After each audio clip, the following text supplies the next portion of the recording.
Arvoisat Lappeenrannan yrittäjät, onnittelut 150-vuotiaalle yhdistykselle. Yhdessä teemme Lappeenrannasta entistä elinvoimaisemman. Hyvää iltaa. Minä olen Arvi Lind Ylen elävästä arkistosta.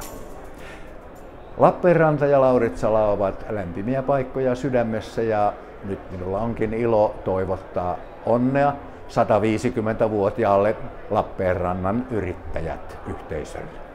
Moni Lappeenrannan yrittäjät 150 vuotta, ihan loistavaa työtä ja työ jatkuu ja teen hienoa työtä, niin ei muuta kuin meukkua vaan teillä.